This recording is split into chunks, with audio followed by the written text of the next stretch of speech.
Good morning dear student मु सोनाली स्वागत करुँची मो चैनल बायोलॉजी विथ सोनाली रे। तो आज आम देखा जिम्नोस्पर्म या पूर्वर ऑलरेडी मु क्रिप्टोफैम रो थालोफाइट ब्रायोफाइट और टेरिडोफाइट मु सारी। तो आज आम जिम्नोस्पर्म रू स्टार्ट करवा। तो स्टार्ट करवा पूर्व समस्त अनुरोध अच्छी मो चैनल को सब्सक्राइब कर वीडियो पसंद थे निश्चय लाइक कर शेयर कर। तो देख जिम्नोस्पर्म कौन आमे जमती प्रीवियस क्लास रे देखी थिले जे एवं तापर एक्सप्लेन भी करथिले जेतिक भी प्लांट्स अछि प्लांट किंगडम रो सबो प्लांट किंगडम को दुई भाग रे विभक्त कराइछि। कौन सीटा गोटे होची हमर क्रिप्टोग्राम आ गोटे होची फेनेरोग्राम। तो क्रिप्टोग्राम अंडर रे किए किए आसबो गोटे होची थालोफाइट गोटे होची ब्रायोफाइट आ गोटे होची टेरिडोफाइट। ए तीनटा विषय आम ऑलरेडी पढ़ी सारीचे ठीक अच्छे। तो थालोफाइट कौन जार कि डिस्टिंग स्टे जो प्लांट्स रो पार्ट न थाए किंतु ब्रायोफाइट कौन डिस्टिंग प्लांट रो पार्ट्स थाए किंतु ट्रू जो भास्कुलार से भास्कुलार टिश्यू न थाए। किंतु टेरिडोफाइट रे आमे आउ टिके एडवांस कौन देखिले तार बॉडी पार्ट भी अच्छी एवं टेरिडोफाइट आउ मध्य कौन देखा जाए भास्कुलार टिश्यू मध्य देखा जाए ठीक अच्छे जमती कि जाइलम और फोइलम। एबे आमे देखिबा जोड़ा होची फेनेरोग्राम। फेनेरोग्राम रे कौन जो जगह कि आमे सीड देखि परिबा ठीक अच्छे। तो फेनेरोग्राम मध्य दुई प्रकार अच्छे गोटे होची हमरो जिम्नोस्पर्म आ गोटे होची एंजियोस्पर्म। तो एंजियोस्पर्म और जिम्नोस्पर्म दुईटारे सीड थाए किंतु এই জিম্নোস্पर्म कौन अच्छी सीडटा नेकेड थाए ठीक अच्छे। जेहेतु नेकेड है नेकेडटा कौन जिम्नोस अर्थात नेकेड तुम ये देखिपार जिम्नोस बा नेकेड ठीक अच्छे। तो यही नेकेड सीड थिबारु ये जिम्नोस्पर्म है किंतु एंजियोस्पर्म कौन होची जो सीड अच्छी सेटा कौन अच्छी कभर होगी थाए। तो एंजियोस्पर्म विषय आम पर पढ़ले तुम अधिक जान। तो आम आज जिम्नोस्पर्म विषय देखा। तो जिम्नोस अर्थ जमती मु कहली नेकेड एवं स्पर्मा माने सीड। तो नेकेड सीड थिबारु एको जिम्नोस्पर्म बोली कहा जाए। Are plant in which ovules are not enclosed by any ovary wall or remain exposed both before and after fertilization। तो बेसिकली जो सीड अच्छी जो से सीडटा केबे भी ओव्यूलटा केबे भी एनक्लोज है कि रुहे नहीं है क्या भितर एनक्लोज है कि रुहे नहीं से ओभारी रो जो वाल अच्छे ओभारी वाल केबे भी से एनक्लोज है कि रुहे नहीं। अर्थात यहाँ मन कर गोटे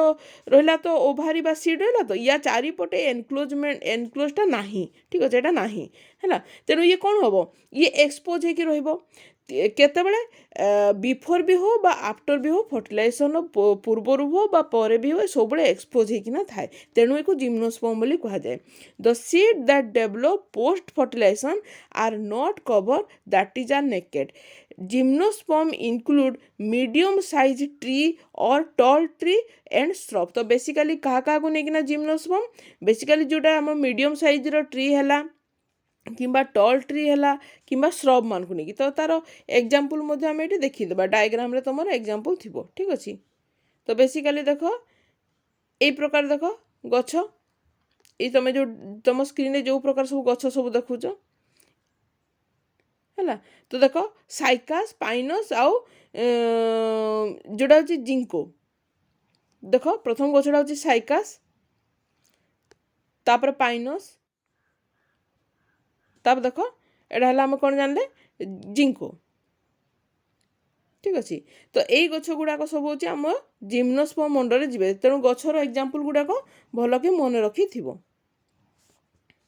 तापर आम देखा कौन one of the gymnosperm the giant redwood tree sequoia is one of the tallest tree of the species। तो बेसिकली यहाँ को मन दो सिक्वेया हूँ जो जिम्नोस्पर्म सबुठ टॉलेस्ट ट्री थाए ठीक अच्छे। एवं the root are generally tap root in some genera have fungal association with form of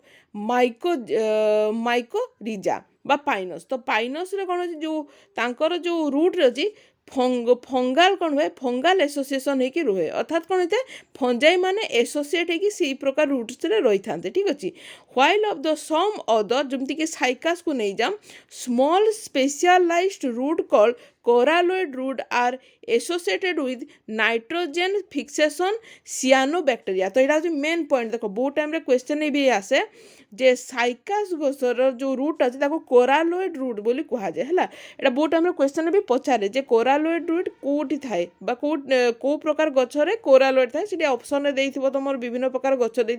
साइकास हूँ तार राइट आंसर आ कोरालोइड रूट थिबा कारण ये नाइट्रोजेन फिक्सेशन रे हेल्प करे कहीं ना से तुम एसोसिएट होना क्या सहित रियानो बैक्टेरिया सहित से एसोसिएट होना रही है ठीक अच्छे जेहेतु सियानो बैक्टेरिया सहित एसोसिएट होना रेणु ये नाइट्रोजेन फिक्सेशन होता है यहाँ बहुत टाइम रे बहुत मोस्ट इंपोर्टेंट क्वेश्चन यहाँ को तुम अंडरलाइन करके लिखिपार ठीक अच्छे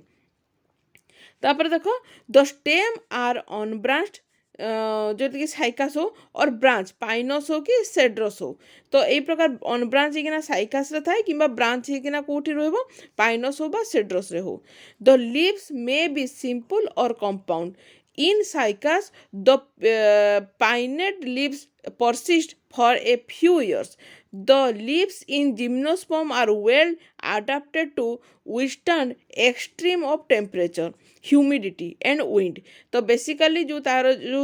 एटा हो आ गोटे मेन पॉइंट जोटा हो कि जिम्नोस्पर्म रो जो लीव्स अच्छी से एक्चुअली एक्सट्रीम कंडीशन भी निज को बंचे रखी पारती से एक्सट्रीम कंडीशन गुड़ा कौन हुए तो टेम्परेचर किंबा ह्यूमिडिटी होता हो किंबा विंड होता हो in conifers the needle like leaves reduce the surface area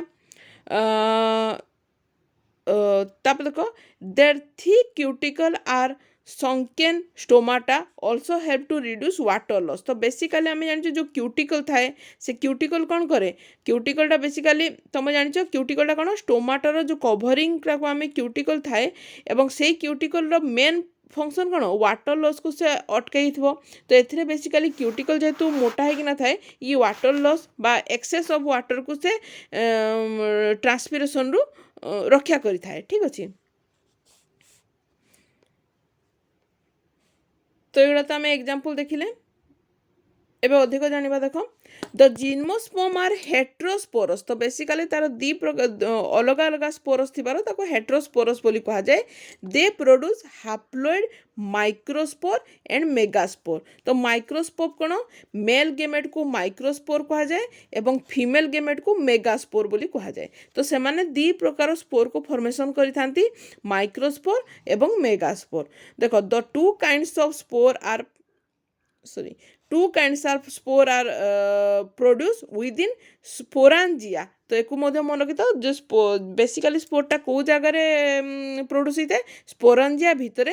that are borne on sporophytes which are arranged spirally along an axis to form lacs or compact strobili or cones basically ये जगह कौन है कोन formation करिथाय से एटा को मध्ये तुम मन रखी तो द स्ट्रॉबेली बियरिंग माइक्रोस्पोरोफिल एंड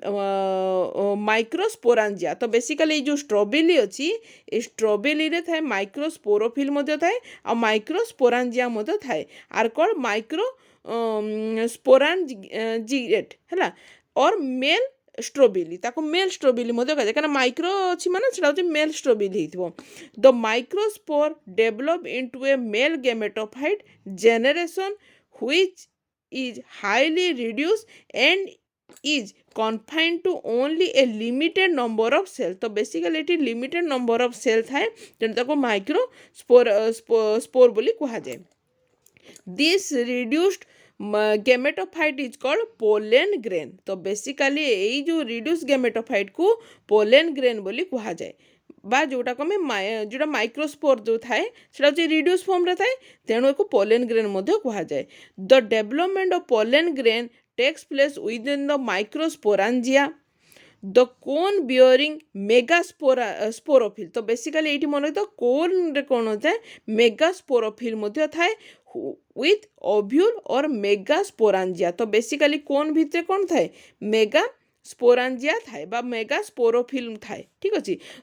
आउ एगुड़ा कौन यहाँ हूँ फीमेल स्ट्रॉबेली तो बेसिकली तुम दी प्रकार मन रखिल गोटे हूँ स्ट्रॉबेरी अच्छी स्ट्रॉबेरी भितर रहा आमर कौन स्पोरोफिल रहा माइक्रोस्पोरांजिया रहा किंतु कोन भितर कौन अच्छी आमर मेगास्पोरांजिया किंबा फीमेल स्ट्रॉबेरी थाए ठीक अच्छे the male and female cones or strobili may be borne on the same tree तो सेम ट्री रे कौ जगह देखते पाइनस परी ट्री रे गोटे ट्री रे दीटा जाक मेल किंबा फीमेल दीटा जाक देखा जाई पारे ठीक अच्छे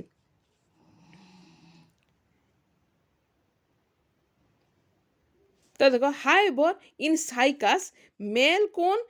and megasporophyll are borne on different tree तो बेसिकली जोटा साइकस अच्छी साइकस रे किंतु डिफरेंट ट्री रे देखा जाए the megaspore mother cell is differentiate from one of the cell of the nucellus the nucellus is protected by envelope and the composite structure is called ovule तो basically ये मन रखी तो न्यूसेलस जो अच्छे जोटा मैं अंडरलाइन कर लेख न्यूसेलसटा को किए कवर कर रखी थाए ओव्यूल कवर करके रखी थाए the ovule are borne on megasporophyll which may be cluster to form the female cone तो एथिरु कौन होता है मेगास्पोरोफिलु फीमेल कोन तैयारी होता है the megaspore mother cell divide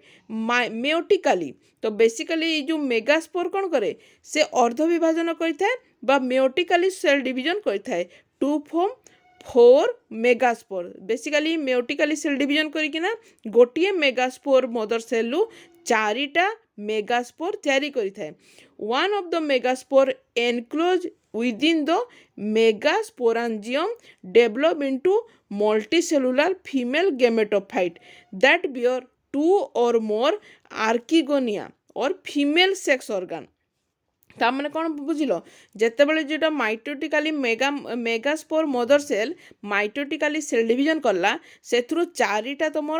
megaspore तैयारी है ये जो 4टा मेगास्पोरांजियम तैयारी है से सॉरी मेगास्पोर तैयारी है से मेगास्पोर गोटे मेगास्पोर कौन है मेगास्पोरांजियम भितर एनक्लोज होकर रहा यहाँ मनकर मेगास्पोर रहा मेगास्पोर चारिपटे मेगास्पोरांजियम भितर से डेभलप एनक्लोज होकर रहा एवं मल्टीसेलुलार फीमेल गेमेटोफाइट तैयारी कला एवं सेही मल्टीसेलुलार गेमेटोफाइट कौन अच्छी 2 किंबा अधिक आर्किगोनिया और फीमेल सेक्स ऑर्गन सब थाए ठीक अच्छे the multicellular female gametophyte is also written within the megasporangium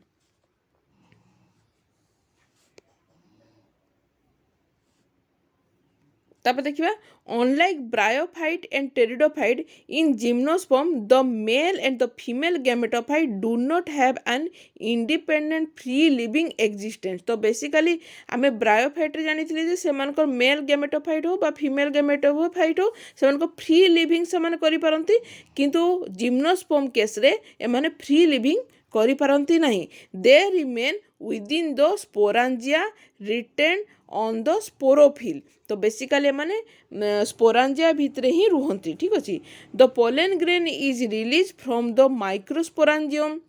है एवं आउ कौन पोलेन ग्रेनटा कौन माइक्रोस्पोरांजियम कारण पोलेन ग्रेन माने कौन यहाँ हूँ मेल रो गेमेट तेणु ये माइक्रोस्पोरांजियम भितर ही थाए ठीक अच्छे एवं सेठू से रिलीज होता है they are carried in air current and come in contact with the open of the ovule bone of megasporophyll तो megasporophyll भितर कि अच्छी ovule अच्छी तो ये जो पोलेन ग्रेन कौन करे ये रिलीज होकिना आसे आसिकिना ओव्यूल रो कांटेक्ट आसे ओव्यूलटा कौन फीमेल तो मैं जान female gametophyte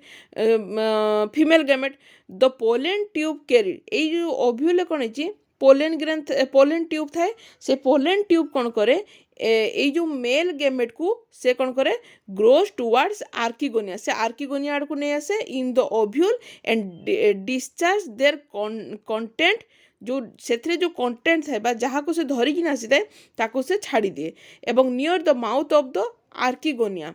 following fertilization zygote develop into the embryo and the ovule into seed these seed are not cover এই seed गुड़ा को केबे भी डेभलप होता है এই सीटा कभर होकर रुहे ना तो बेसिकली सब जिनस को बुझा हेले आमको यही डायग्राम को देख तमें है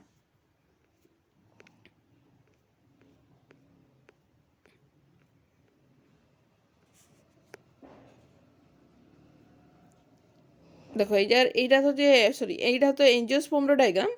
ମୁଁ ଏଠି ଆଉ ଥରେ ବୁଝେଇ ଦେଉଛି ଯେ ଏଇ ଜାଗାରେ କ'ଣ ହେଇଥାଏ ପୋଲେନ୍ ଟ୍ୟୁବ୍ ରହିଛି ପୋଲେନ୍ ଟ୍ୟୁବ୍ ଭିତରେ ମେଲ୍ ଗେମେଟ୍ କ'ଣ କରିବ